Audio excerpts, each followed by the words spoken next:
when finishing your kinematics chapter, you're going to run into several key equations which are to do with uniform motion. Now, the assumption is when you're starting that physics kinematics chapter that you go really just as far as having either no acceleration at all, or you have uniform acceleration, so constant acceleration. And as you kind of walk yourself through, if you have been doing graphs, which are position time graphs, and then maybe you're switching it back to velocity time graphs, and then maybe acceleration time graphs, and then in reverse, you would have noticed that we would have been going from position to velocity just by simply looking at the slope of the graph. And then from velocity to acceleration, again, we look at the slope. Now, if you're going to be jotting that down from graphs and then really thinking about equations, then thinking about those slopes shouldn't really surprise you in any way, because of the fact that our equations are that we have, so let's imagine that we have constant maybe velocity in here, and so within this you would have noticed that you would have had the change in position and divided by the change in time, and that was just simply your actual velocity that you would have. And typically this would be your average velocity, because it would be the same if it was uniform. And notice that indeed, so what we have is, we have really our rise over our run. So here's where the slope is coming from. And this is the key equation, okay, that we have that we're starting off with. And that equation is the equation for really the definition of velocity. And it is just simply the rate of change of your position that you are going through with respect to time. So that was kind of the first idea of taking slopes, because really this is a slope. Notice that it's just rise over run when you're taking that particular equation. Now, when you're moving over from velocity to acceleration, why were we taking slopes again? Well, so as you go through in here, you again will notice that your average acceleration, again, this is on the assumption that we do have acceleration, because otherwise it would be zero if there's no acceleration. But if we do have this, then, you'll notice that your average, sometimes it's dropped, okay, that little subscript there, so the actual AVE. And this was the change in your velocity divided by the change in time. And again, this is nothing else but indeed just simply a slope. It's a rate, right? So this is how your velocity is changing with respect to time. And this would have been your rise, this would have been your run. And that's why, we were doing this in terms of slopes. Now, if you were going to go in reverse and you were thinking about area, why did we take area when we went from acceleration to velocity? Well, so in that particular case, we were doing area. Really what we were trying to find is we were trying to find the change in velocity. But that is nothing else but simply taking this particular equation, right? So this entire equation, and rearranging it for a v. So if you multiplied both sides by delta t, so if you multiply this side by delta t and this side by delta t, so this would cancel off and you would have your change. So this would have been just your change in velocity is just simply nothing else but your acceleration, multiplied by the change of t. And this, designated, so if you're thinking about, your area, really that's just a rectangle, right? So if you were looking from here, and you were trying to jot it down, let's say it was positive in here. So if this was the acceleration, you would look at this particular area, okay, and nothing else. Notice this would have been your A, this would have been your delta t, and that would have given you your actual change in velocity. And then if we knew what our initial velocity was, then we would have that equation. Now this is, again, assuming that we have a uniform acceleration. So that's, nothing else, okay? And indeed, it should make sense that this indeed would have been an area. Now, when you're jumping from velocity to position, there's kind of two things that could happen. But the simpler item, I'm not going to go into the other one item as much, But the simpler item is, in here, if you do have constant velocity, then again, just rearranging this right here. So notice, like the previous equation, we could multiply both sides by delta t. This would cancel off, and then what we would find is that we have, okay, our actual change in position, which is your displacement, just simply nothing else but, v, and I guess this is the average, okay, right there, multiplied by delta t. And there you go again. Okay, so this brings about this concept of an area because, we have, so right there, if it was, for example, constant, we would run into finding the area under the curve. And these two equations are really kind of the stepping stones that you would have in all of the equations of motion. So you don't have to look at graphs. You can certainly take a look at the equations. On most word problems that you run into, they just give you certain information, and then you're going to be plugging it into these equations or formulas. All right, so let's dive in here, okay, kind of breaking these equations down and then which ones are kind of the key ones and are important for us, and then you can tie it all in. So here's a set of equations, and you might freak out because you're seeing quite a lot of them in here, but these are standard equations and they're not beyond you. You shouldn't fear them in any way, okay? And then you'll notice that most of the times teachers would allow you to have a formula sheet anyways, but my viewpoint is that if you do enough of these questions within a chapter, you're going to be understanding these equations if you really understand the topics, right? So you're going to very rarely or seldomly look at the formulas or equations, but if you do need them, you should kind of know where maybe they're coming from.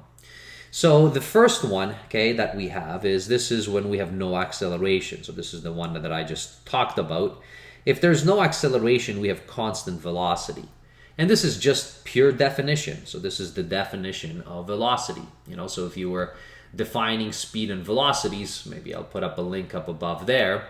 Okay, so in that video, this is exactly what velocity is. And if you assume that your acceleration is equal to 0, then it's a very simple equation that you have. Now, from this equation, of course, you can rearrange this equation as much as you like. So as I have just done, one of the things that you can do is you can certainly rearrange this for your change in position, so for your displacement, just by simply rearranging this, and this is what you're going to see. So this is kind of an extra equation if you really want to write it down for yourself. But if you're comfortable in rearranging, then you just need to have that one equation. You can certainly do the same thing. You can rearrange this for delta t. Okay, so this is the other thing is if you want to be able to find out what the time is, you can certainly do that. And that's going to be in the rearrangement process just going to be your displacement divided by the actual velocity, so the average velocity that you would have in there. And that is just by rearranging. So you have your delta t, you can bring that up in here, so that's going to be your delta t. It's going to come up to the numerator on the other side, and then you'll have this, okay, and then this is going to get brought down, okay, right there, and that's why you see this swap. And those are the equations, but really it's this one that's the key equation. So that's the key equation, number one. Okay, so I'll put a little star over here for yourself, although I have marked it up, kind of put a box around it. Now, once you move over to the case where you do have acceleration, all right, so this is the second set of equations over here. When you have the acceleration, we do assume it's constant. Right, so in kinematics in the beginning, you're assuming that it's constant. There isn't anything crazy, it's constant. So it's either 0 or it's a positive value or it's a negative value with respect to your average. All right. So if it is constant, in that particular case, we can have our definition, okay, of our average acceleration. So it's a vector, and it is the change of your velocity with respect to time. So basically it's a rate. So it's a rate of change of your velocity.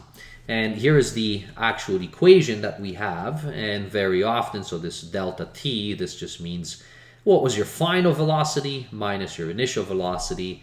and then divided by the actual change in time. And change in time can also be written as, t final minus t initial, if you're assuming you didn't start your time clock exactly at 0. But typically, we do start it at 0, so I'll just leave it as delta t here. Okay, but please remember that this just means my t final minus t initial, just as I have it in the numerator for the velocity. So that is a standing kind of a ground foundation for acceleration. So if your acceleration is 0, then Vf and Vi are equal to each other because they'll be the same. So it's either moving at a constant speed or it's 0, okay, in terms of your speed. So your actual acceleration would be 0. But if it's not, okay, then it will be a particular value.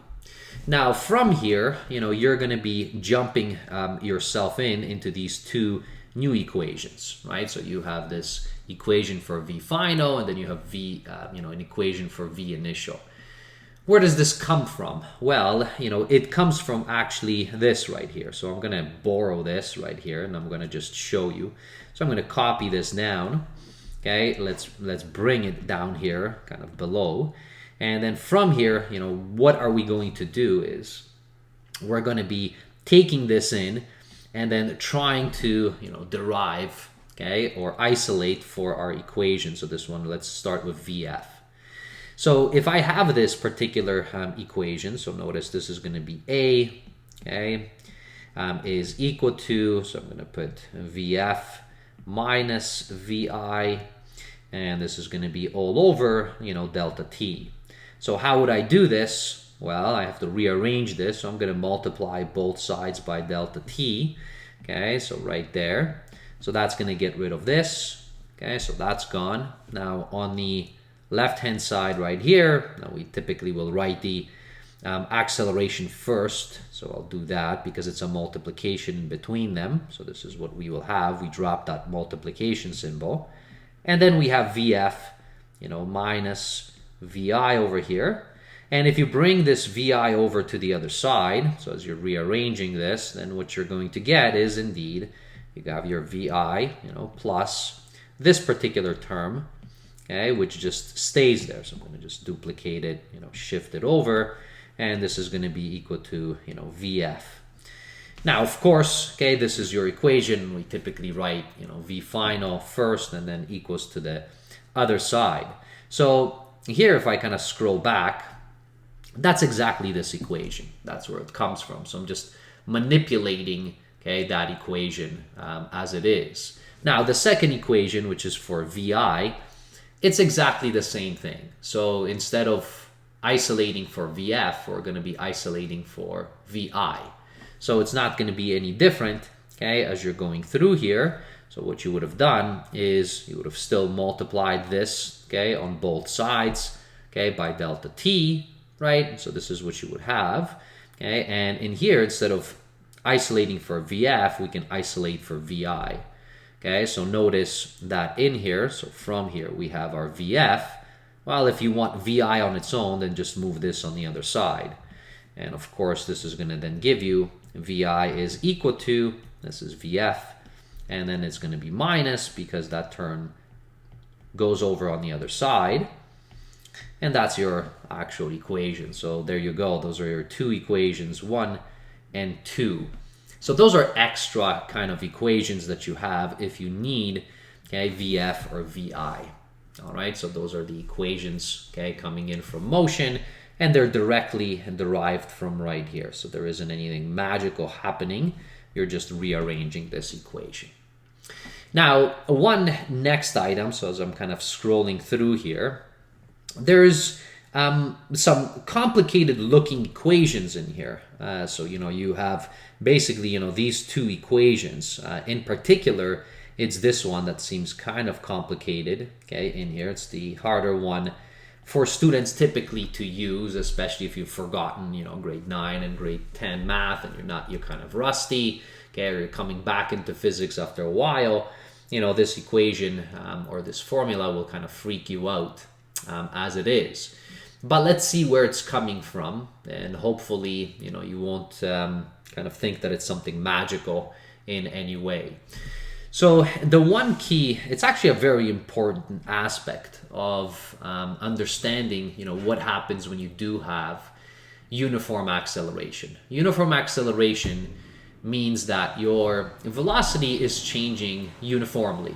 All right, so it's basically, if you would draw it out on a graph, so if I would go back over here, okay, so it would have been changing uniformly. So it's either going to be kind of going up, it's going to have a positive slope, right, but it's going to be at a line, or, possibly, okay, it might have a negative slope, so it's changing uniformly kind of in this way where it's going down. And so in these two instances, when you do have uniform change, so uniform acceleration, okay, so in this case, you do have, okay, maybe I'll take in the one with the positive slope, but it's the same thing for the one with the negative slope. So, if this is, so if you were kind of jotted down, okay, all the way here on the graph, this maybe would have been your starting position, this is your final position. If you want to know what the average is, right, along this path, so as you're going along here, what's the average, okay, for this duration of time, okay, so for this duration of time, what was your average velocity, right, during that time? Because you have a constant change, okay, so in this case, what the average is, you can actually find this, and if you remember your kind of probably grade 10, okay, lines and graphing lines and then finding midpoints, you will know that in order to find the midpoint, which is really the average between these two when they're on a line, the midpoint, okay, right there, which is your average, right, so that's the midpoint, is nothing else but simply taking your V final, adding your V initial, and then dividing by 2, right? And for averages in general, you can think about it as, having two tests. And if you have two tests and they carry the same weight, right, so they're worth the same amount, this is the same analogy as saying you have uniform change, right, for acceleration. So, you have two tests, okay, the actual weight is the same, you have an acceleration, it's constant, so that's the same thing. Well, if you have two tests, how would you find the average between them if they're worth exactly the same? You would add them up and you would divide by 2 because you have two tests. So this is exactly what happens here. So this equation, now maybe I am talking more than necessary and you might find this kind of easy to understand, but I don't want you to miss this point, that if you want to find the average when you have a constant change, right, like this or like this on a graph, then all you do is you find your initial, you find your final, okay, you add them up together, and you divide by 2 like you would do with two tests. Now, why is this important? Well, because if you know these initials and finals, right, so these velocities, then what it allows us to do is to find the distance, okay, or at least the full displacement that is covered. So, what displacement did you have? Because it's the change in positions. So what displacement do you have? Well, the displacement in general is just simply equal to the average velocity multiplied by the change in time. Now, we have seen this right above here, right? So, we kind of have this right here, but this was for the case when, this was your actual average acceleration. There was none.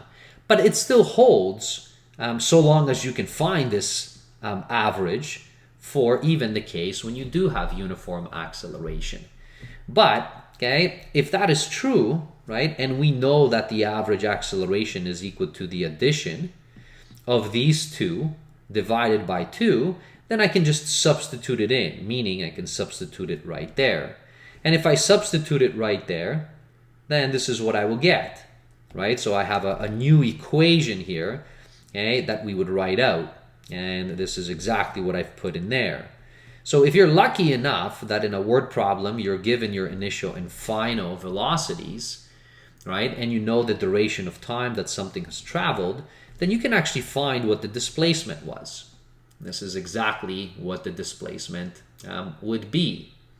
And relating it back, if you were thinking, okay, in terms of, so right here, if you're thinking of these graphs, and if you remember that, if you have velocity, you can get your position by finding the area under the curve, right?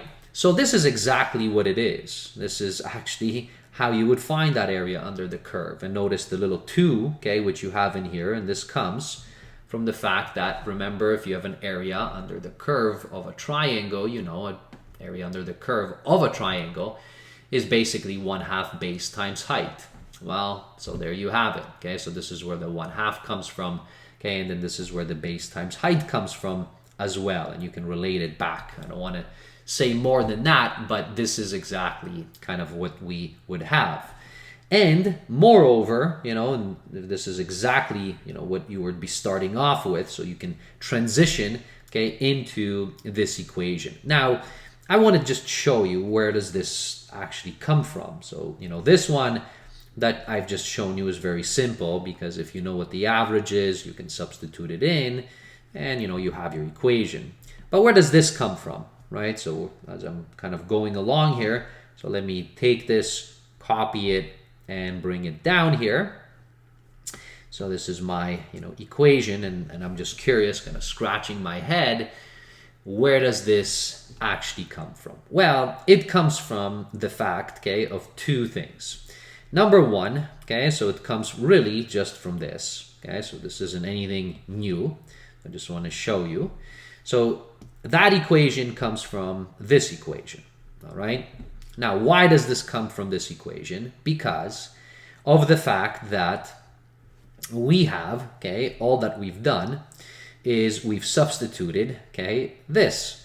So this is, or your V final. So if you know your final velocity, you can take that and you can substitute it back in. So if I'm going to take this, and now I can substitute it. So notice VF, okay, notice your VF over here. So if you substitute it into this, you're going to get this equation back.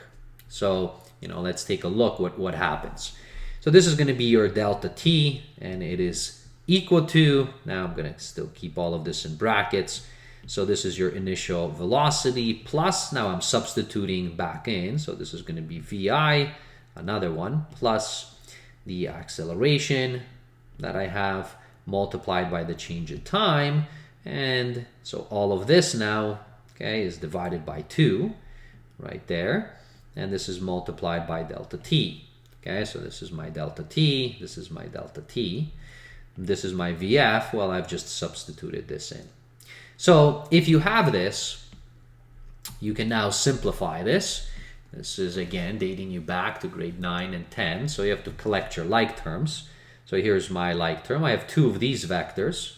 So this is going to be 2, okay, of VIs, plus, this is now going to be my acceleration average. All right, so that's what I have there. It's still all divided by 2.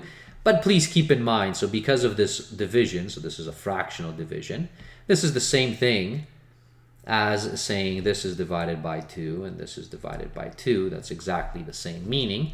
Now this is still all in brackets, okay, because I have my delta T outside.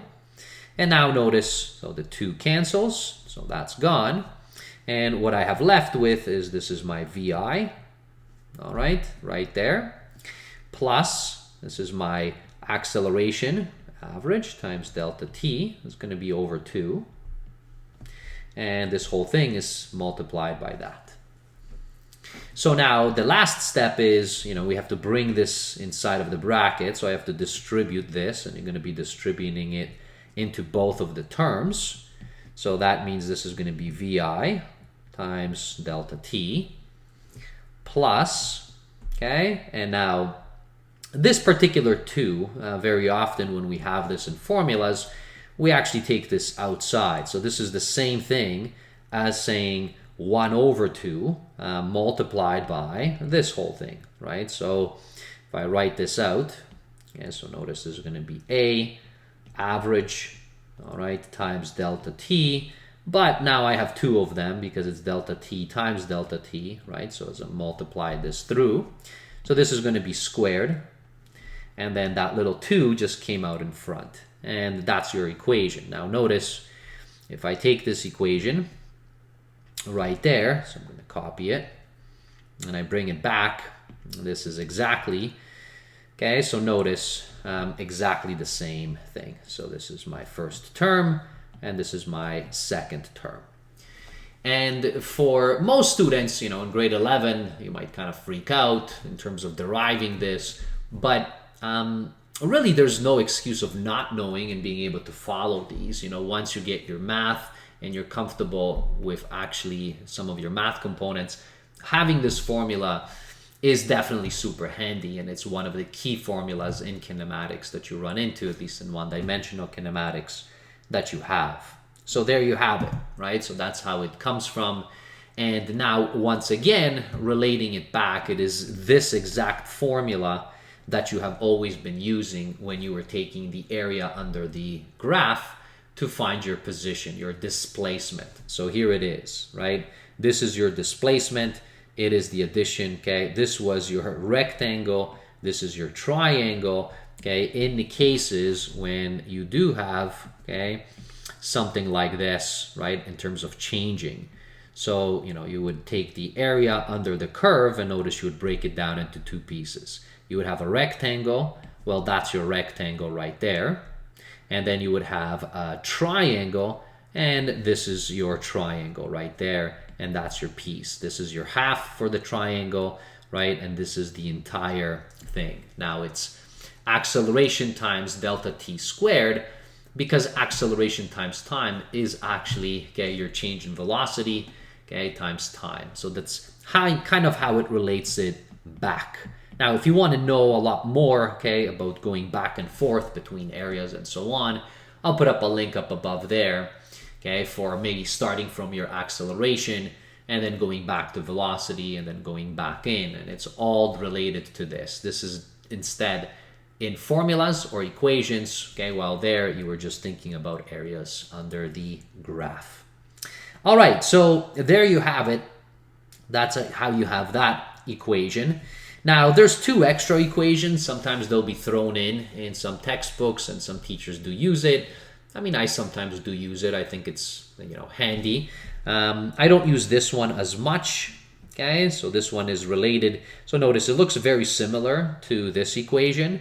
The only thing is there's a negative, there's a plus here, but notice the change. This is now, instead, if you know your final velocity, right, instead of knowing your initial velocity, then you can use this equation. And that is the same derivation, except substituting your equation that you have. So instead of substituting this, you can substitute this into this equation right there, manipulate it, and you'll get that equation back. So that I can leave to you. And now you might wonder, what the heck is this? You have a squared, and then I put magnitude in here. So where does this come from? So this actually comes from, so this equation right here, it comes from right here. So it takes this equation right here, and then it squares both sides. So if you take this, you square it. If you take this and you square it and you work out the answer, okay, that's where the equation will come from.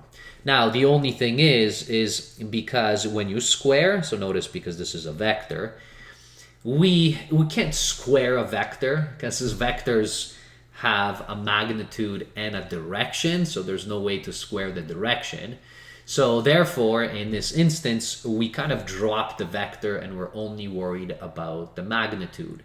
And that's why, sometimes in this equation, you'll see that there really shouldn't be. I mean, if there are, okay, these particular vectors in there, it's assumed that you're talking about magnitude, because you can't really square an actual vector, right? So that actually, if you take one vector and you kind of want to multiply it, this multiplication is called something special in math. It's called a dot product, but that's not something you learn in introductory physics, unless, okay, sometimes teachers might introduce it later on.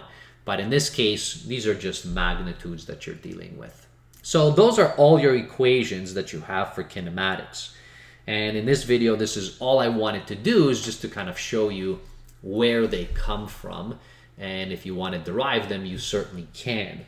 Most of the time, you'll take these, the ones that I boxed in, and sometimes the extra ones, and you'll have them on your formula sheet, and then you'll use them, okay, as needed. All right, okay, thanks for watching, and we'll see you in a future video. Bye, everybody.